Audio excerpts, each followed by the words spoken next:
자, 오늘 역대기상 개론 5번째 시간으로 하나님의 일은 성경적인 방법으로 성취된다는 뜻입니다. 자, 방금 읽은 역대기상 15장 13절 말은 뭐냐? 하나님의 언약궤가 옛날에 엘리의 제사장 때에 블레셋에 뺏겨갔다가 기럇 야림에서 돌아와 있었죠.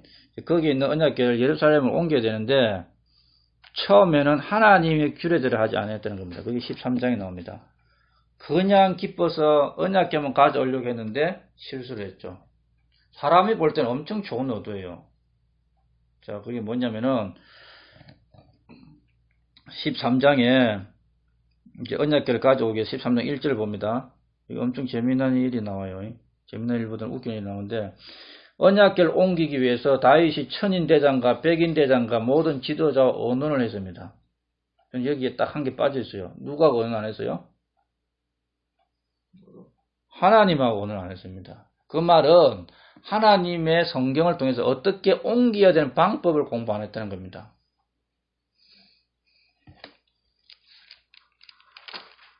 근데 다윗이 하나님께 안 물었냐? 다윗은 15장에 가면은 전쟁하러 갈 때마다 하나님께 물어보는 사람입니다. 다윗만큼 하나님께 잘 물어보는 사람이 없어요. 하나님 어떻게 될까요? 어떻게 될까요? 엄청 잘 물어요. 근데 이상하게 이걸 안 물어봤어요. 그래서 어떤 일이 일어났냐면은 나중에 이제 언약궤를 싣고 오다가 원래 언약궤를 어떻게 가져와야 돼요? 민수기에 보면은 민수기 4장에 보면은 제사장이 물건을 정리하면은 레위 지파가 어깨에 메고 다닙니다. 근데 여기에는 수레에 싣고 와요. 수레에 싣고 오는데 소가 좀 날뛰니까 흔들거리죠. 그럼 어떻게 해서? 너무나 정상적으로 사람이 그 언약궤를 넘어지지 말라고 딱 잡는 거지. 이건 고의적이 아니죠. 엄청 정상적인 사건입니다. 그런데 어떻게 되냐? 죽었어요. 왜? 그 손대면 어떻게 되는 거예요? 언약궤를 손대면 죽는 겁니다. 내 생각은 필요 없어요, 여기서. 나는 너무나 선한 의도로 소가 날뛰니까 언약궤 넘어지지 말라고 잡았어요. 사람이 볼 때는 그거 칭찬할 일입니다. 그런데 어떻게 됐습니까? 하나님의 방법이 아니었기 때문에 죽은 겁니다. 그 다윗은 첫 번째로 하나님과 의논하지 아니했고 또 언약궤를 옮겨야 되는 방법에 대해서 공부한 적이 없습니다. 그래서 이는 큰 사고를 당하게 되죠. 아무리 영적으로 올바른 명분과 의도를 가지고 있다 해도 그 방법이 성경에 기록된 방법을 무시해버리면 하나님은 심판을 합니다. 다윗이 언약궤를 옮기려는 것은 선한 행위였습니다. 하나님을 향한 마음이었습니다. 목적은 좋았어요. 의도도 좋았고. 그러니까 우리는 이런 선한 목적과 의도를 늘 가지고 있어야 됩니다. 그런데 선한 목적을 가졌는데 그 목적을 실행하기 위한 방법을 공부를 안 하면 안 됩니다. 다윗은 선한 의도와 목적은 갖고 있었는데 이 방법을 공부를 안 했어요. 그래서 어떻게 했느냐? 그냥 일반적인 인간적인 생각을 한 거죠. 원래는 어깨에 메고 이 언약궤를 날라야 되는데 수레에 실었습니다. 그럼 이제 기본적으로 짝대기는 끼어있죠. 사람이 실어서 수레에 딱 올려놓은 겁니다. 그래서 이제 수레를 끌고 가는데 거기 역대기상 13장 10절에 나오죠. 9절, 10절, 11절에 나옵니다. 소가 날뛰니까 흔들거려요. 우사가 언약궤 흔들리지 말라고 손을 딱 댔습니다. 그러면 이제 너무 좋잖아요. 야, 너 잘했어. 그렇게 해야 되는 거야. 사람은 그렇죠. 하나님 뭡니까? 이놈들이 이걸 언약궤를 레위 지파가 메고 가야 되는 건데 레위 지파 메지도 않고 또 이 언약궤 제사장에는 손을 대면 안 되는데 레위 지파라는 일반인이 그 손을 대버렸어요. 그래서 11절에 역대기상 13장 11절에 뭐라 되어 있습니까? 주께서 우사를 찢었으므로 죽였다는 겁니다. 다윗도 선한 마음이었고 우사도 선한 마음이었어요. 이렇게 되면 사람은 어떻게 돼요? 사람은 하나님께 돌아서는 경우가 많겠죠. 우리의 의도를 무시했다. 하나님, 우리가 좋은 의도를 했으니까 하나님도 봐주셔야죠. 이겁니다. 하나님은 그게 아니에요. 이미 기록된 말씀이 있습니다. 어깨 메고 다니라고 손대면 안 된다. 그래서 죽인 겁니다. 그럼 어떻게 돼요? 하나님 버려야 됩니까? 아니죠. 다시 고쳐서 하나님께 순종이 되죠. 하나님의 방법을 해야 되는 겁니다. 그래서 그걸 예루살렘까지 가지 못하고 오벳 에돔 집에 3개월 동안 놔두는데 3개월 안에 오벳 에돔 집에 하나님이 엄청난 복을 줬다고 역대기상 13장 14절에 기록되어 있습니다.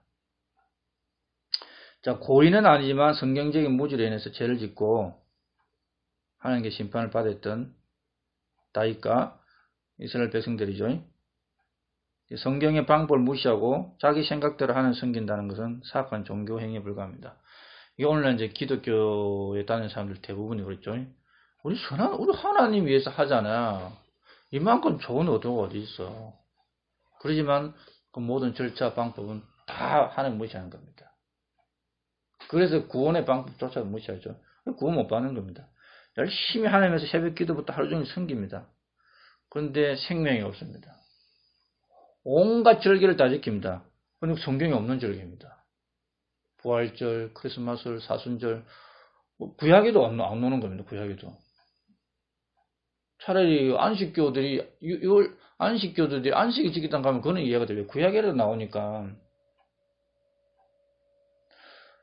그럼 뭐 또 불임절 또 수전절 그 성경 깨끗한 거죠. 그건 하나님 주 절기는 아닌데 사람들이 만든 건데 그 성경에도 나와요. 근데 크리스마스 부활절 성경에 나와요. 하나님 섬긴다는 의도라는 겁니다. 그건 성경에도 안 나오는 되게 망측한 걸 갖다 놓고 하니까 당연히 하나님 그거 안 받죠. 자, 사람들은 이렇게 생각합니다. 레지파가 어깨 메고 가든 술에 싣고 가든 그건 뭐 그리 중요하냐. 그럼 승리기를 내죠. 성경의 규례와 절차를 무시하면서 필리만 추구합니다. 우리 편한 대로 하면 되지 뭘. 왜 그걸 지켜야 되느냐. 우리 편한 대로 하자. 예를 들면 오늘날 기독교가 가톨릭이 만들어있는 부활절, 성탄절 얼마 전에 예수님 부활했잖아요. 부활을 축하합니다 하면서 막 달걀을 삶고 뭐하고 그거는 이제 부활의 신앙이 아니라 그거는 부활절을 섬기는 마귀 숭배 사상이죠. 달걀을 삶고 별짓도 하는 거. 똑같아요. 크리스마스 때 메리 크리스마스 선물 주고갖고 죄를 제일 많이 짓죠. 술 마시고 음란 퇴폐 다 하면서. 크리스마스라고 하면은 진짜 예수님이 육신을 입고 와서 죄인이 나를 위해 오셨다는 이걸 깨달으면 그럴 수가 없는데 거기에 거룩함이 안 들어간다는 것은 거기에 하나님의 뜻하심이 없다는 겁니다. 그리고 이제 우리가 성경에 나오는 방법과 절차와 성경 구절을 갖다 대면은 의도만 좋으면 되지 왜 그렇게 성경 구절을 갖다 대면서 그렇게 따지느냐. 얼마나 심각합니까? 꼭 힘내야 되느냐? 물방울 뿌리가 세려하면 안 되나? 그러면 그게 뭐예요? 하나님 순종하기 싫다는 겁니다. 하나님 필요 없다는 겁니다. 정확하게 말해서.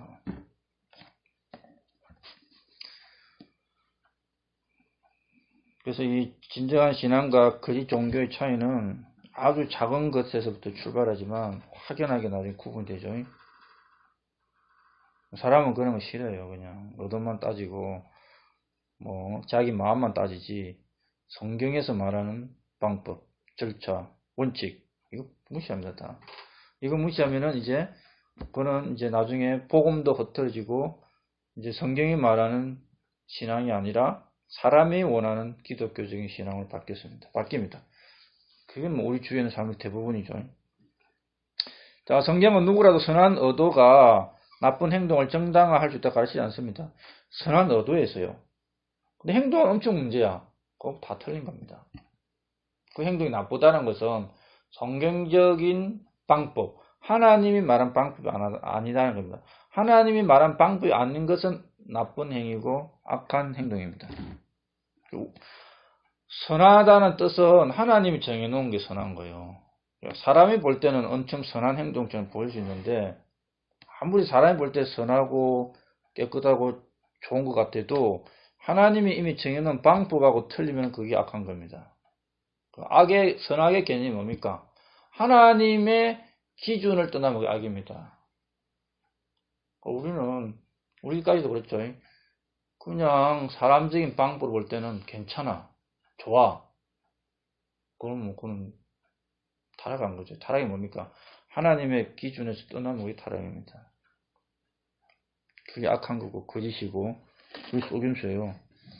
사람이 다 그럴 수는 없지만 완벽할 수는 없지만 최대한 하나님이 정해놓은 방법과 원칙으로 일단 가야 됩니다. 일단. 자, 그 다음 이제 14장은 다윗의 왕국이 이제 안정돼 가지고 이제 자기 왕궁을 건축한 게 나오고 아내 얻는 이야기 나오고 또 많은 민족들이 쳐들어오는데 가서 정복하는 이야기 나옵니다. 그런데 이제 역대기상 14장 10절 14절에 전쟁하기 전에 다윗이 하나님께 묻는 게 나옵니다. 여기만 나오는 게 아닙니다. 딴 데도 엄청 많이 나와요. 다윗은 전쟁하기 전에 꼭 하나님께 물어봤습니다. 그런데 이제 하나님을 섬기는 분야에서 한두 번 안 물어본 게 있어요.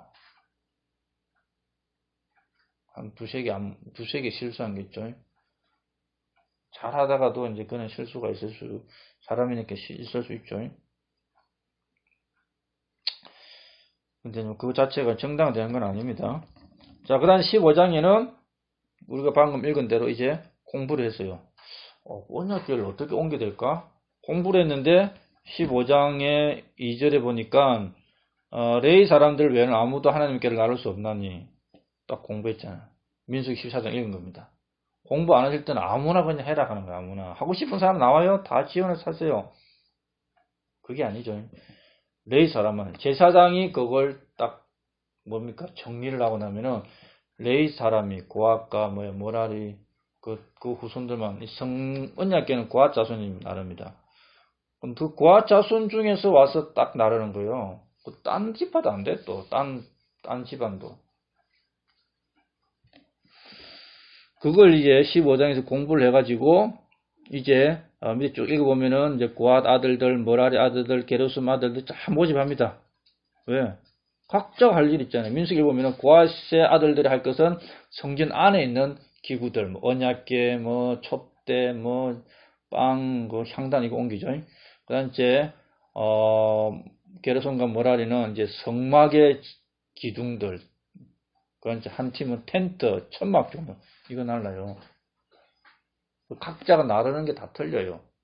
그래서 무거운 짐은 수레에 싣고 가고 성전 안에 있는 언약궤, 촛대, 향단 이런 거는 어깨에 메고 갑니다. 물건마다 다 틀려요. 근데 아니 거기 기둥이나 천막은 수레에 날랐잖아요. 그러면 이것도 나르면 되는 거 아니냐? 그리 심각하면 이제 끝날 때 하나님 심판받아 죽는 거예요. 그걸 이제 공부하고 제사장까지 다 부르고 그래가지고 이제 15장 12절에 보면은 그들에게 이르되 너희는 레위 사람들의 아버지들의 우두머리들이니 너희와 너희 형제들은 너희 자신을 거룩히 구별하고 내가 걔를 위해 예비한 처소로 주 이스라엘 하나님의 걔를 가지고 올라오라. 13절 14절 보면은 15절까지 처음에는 너희가 그것을 하지 아니하였으므로 그게 뭐냐? 저번에 갖고 올 때는 이 레위 지파 중에서 고앗 자손이 언약궤를 메고 가야 되는 이들을 안 했다는 거예요. 그래서 우리 하나님께서 우리를 찢었다. 죽였다는 겁니다. 우사를 죽였죠. 하나님 위해서 일하겠다는 사람도 죽입니다. 왜? 하나님의 방법대로 안 하니까. 우리가 합당한 규례대로 그분을 찾지 아니하기 때문에 하나님을 찾는 것도 하나님의 방법대로 찾는 겁니다. 좀 무서운 거죠. 사람들 다 하나님 찾아요. 근데 어떻게 찾느냐?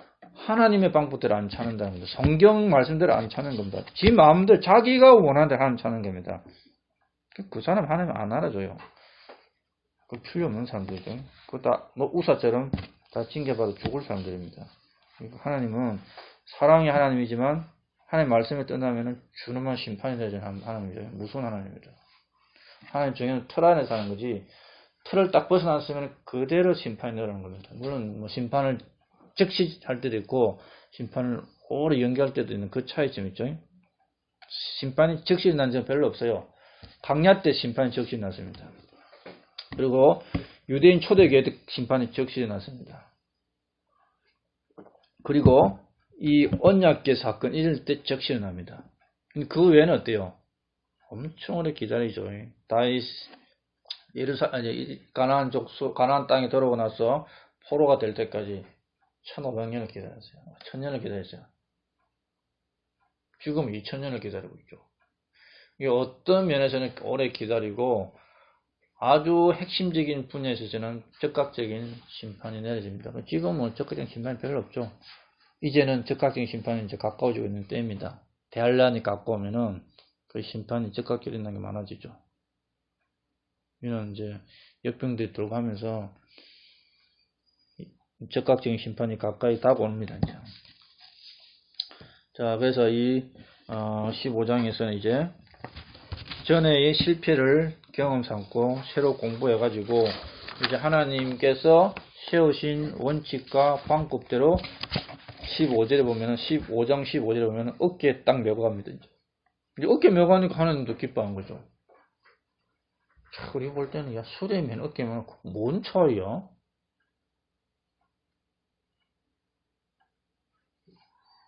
그 생각하면 이제 큰일 나는 거예요. 하나님이 어깨 매라서 어깨 매고 하나님이 수레 매라서 수레 매는 겁니다. 그거 듣기 싫으면은 그건 하나님보다 높은 사람이에요. 어깨에 딱 메고 이제 가니까 어때요? 하나님 심판 안 하잖아요. 다 이제 막 즐겁게 노래 부르고 합니다. 16절부터. 엄청 기뻐하면서, 사울도 이제 어떻게 해요? 춤추죠. 다윗도 춤추죠. 29절에, 15장 29절에 보면은, 너무 좋아가지고 이제 언약궤를, 오벳 에돔의 집에서 예루살렘에 있는 그 처소로, 이거 뭐 실로에 있는 성소를 옮겨나니 그거는 모르겠어요. 근데 성전이 짓기 전입니다. 원칙을 알았다면은 실로에 있는 성막을 옮겨놔야 정상이죠. 왜? 실로에 성소가 있다, 성막이 있단 말이야. 모세가 만들어 놓은 거. 그게 불타 없어졌으면은 임시로 이게 시원할 때요. 일단 없으니까. 근데 그게 있으면은 그걸 갖고 와야 됩니다. 그런 양 얘기 안 나와요. 또 다윗이 공부를 했다면은 실로에 하나님의 성막이 있었으면 그걸 가져왔을 것이고 성막이 전쟁 와중에 불타 없어졌으면은 이제 간이로 쳐놨을 겁니다.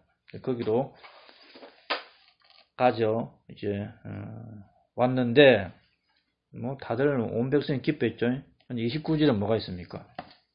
29절에 주의 언약궤가 다윗의 도시로 들어올 때에 사울의 딸 미갈이 창으로 내려보다가 다윗 왕이 춤추며 노는 것을 보고 마음속으로 그를 업신이 여겼더라. 다윗은 언약궤를 가져오는 것이 기뻤습니다.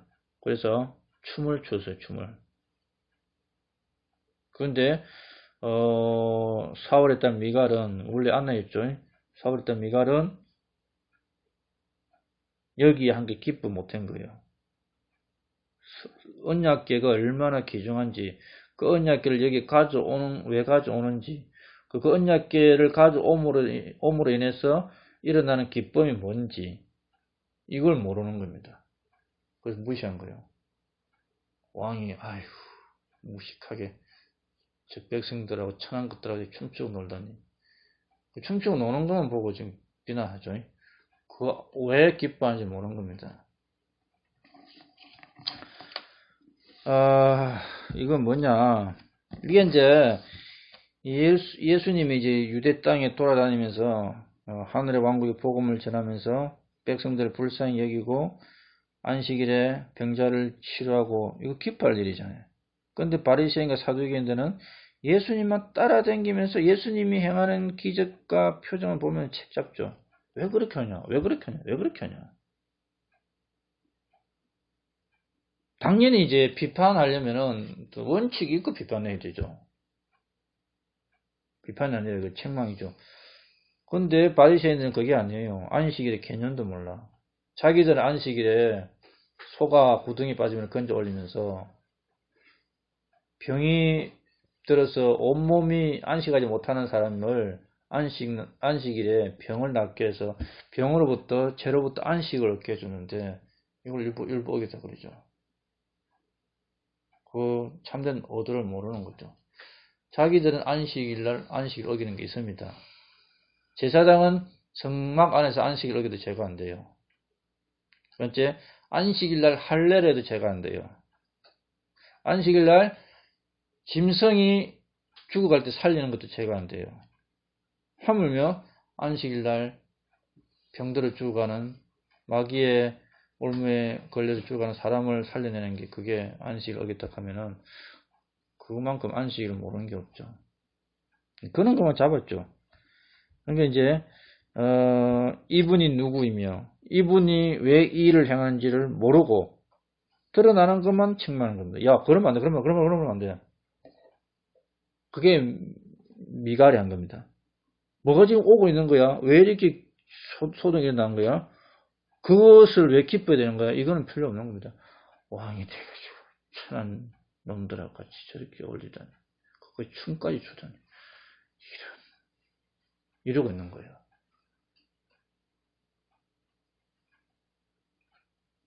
자, 이것은 하나님과 함께 기뻐하고 찬양하는 걸 싫어할 때는 하는 겁니다. 와, 하나님의 역사, 하나님과 함께. 물론 오늘날 이 잘못된 기독교에서 일어나는 그런 하나님의 그런 역사들을 말하는 게 아니에요. 진짜 하나님을 기뻐하고 찬양하는 것. 그런 것을 비판하는 사람들이 바리새인과 사두개인이었고, 이게 미갈입니다. 미갈. 그럼 어떻게 해요? 은혜를 못 입죠. 이 지금 다윗을 위시해서 온 이스라엘이 지금 은혜 가운데 기뻐하고 있는 게 뭡니까? 성막 예배의 기초가 언약궤입니다. 지금 우리의 예배의 기초는 뭡니까? 이건 말씀. 구약의 성막과 성전 예배의 핵심은 언약궤입니다. 그게 올라오는데, 물론 그 하나님 말씀도 기본이죠. 그게 올라오는데 이런 상태를 보인다는 것은 미가를 그 안에는 하나님을 향한 이런 마음이 없는 것과 마찬가지예요. 그래서 오늘 말씀을 통해서 별거 아닌 것 같은 것일지라도 하나님이 정해놓은 방법 유수는 그대로 따라야 된다. 사람은 그거 싫어한다. 그러나 다윗은 된통 한번 맞고 이제 뭐가 틀렸는지를 공부를 해가지고 깨우쳐가지고 두 번째는 바르겠다. 우리도 그렇게 해야 되죠. 그리고 이제 늘 잘못된 다윗이 참 언약궤 옮길 때는 성경 공부도 안 하고 했다. 그리고 온 이스라엘이 하나님의 언약궤 기뻐하는 와중에 미갈은 관심이 없었고 도리어 다윗을 비난하고 책망했다. 그게 오늘 주제입니다. 기도 마칩시다.